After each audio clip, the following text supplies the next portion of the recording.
So I would say that I originally became interested in philosophy because my plan when I graduated high school and I came to UNI, I thought a lot about what I wanted to do post-undergrad. But for some reason I had it in my mind that I really wanted to go to law school. So I had worked at a law firm for almost 5 years and kind of decided that's what I wanted to do. So then I took that idea and kind of backtracked and thought, what do I need to do in undergrad in order to get into law school? And decided that philosophy might be a good thing to try. So I took a class called, I believe it's called Philosophy Basic Questions or Intro to Philosophy Basic Questions, the honors division of that class, and learned a lot and decided that that would be a way for me to really develop that type of thinking that would help prepare me for law school. So that's kind of how I originally got involved in philosophy as a freshman.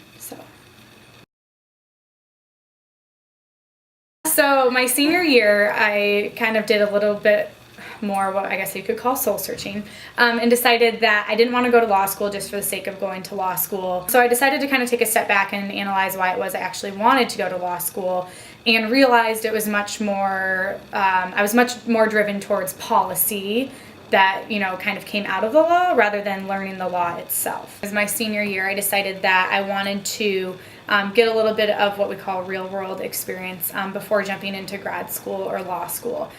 So I decided, at the encouragement of some of my professors, to look at internship opportunities, whether it was in DC or maybe somewhere else, in issues that I was interested in. I looked at some opportunities out in DC, one of which was for Senator Harkin. I applied for the internship and was lucky enough to get one.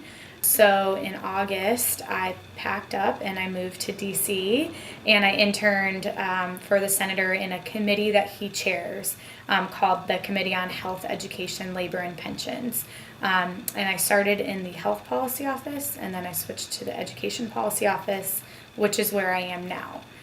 So that all being said, what I do now is I am a legislative aide for the senator. So I work solely on education policy.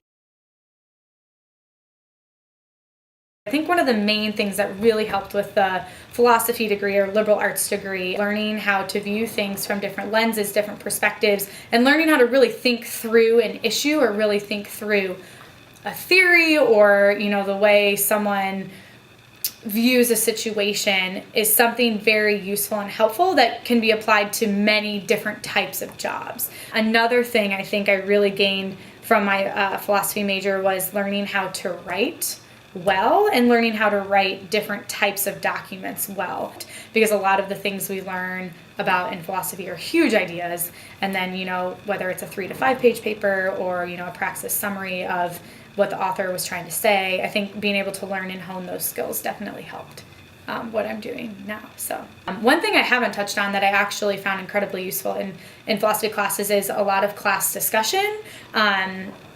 Being able to bounce ideas off of each other. The professor opens it up for a discussion, or in a lot of our classes we would have small groups. So you kind of have to work on developing social skills with your peers and also with your superiors. And at least in my position, and I think in a lot of work environments, being able to really advocate for yourself, however that may play out in your job, but being also able to collaborate with others, I think is something that definitely was encouraged in the philosophy major, which I found helpful, and would therefore, give that as advice for other students to explore taking more classes.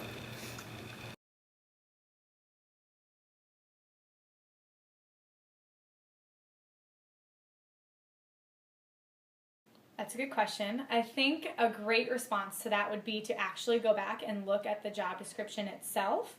I know a lot of jobs, at least in DC, specifically working on Capitol Hill, list a bunch of qualifications of things that they would like their candidates to have. While it might not say, we want a person with a philosophy and world religions major, it will list many of the skills that you can gain while being a philosophy or world religions major. For instance, a lot of things, almost every single job description I've seen on Capitol Hill, the two top qualifications that they want is a bachelor's degree of some sort, strong writing and verbal communication skills, strong critical skills, strong social or interactive skills, and I think those are all things that you definitely gain from majoring in philosophy and or world religions.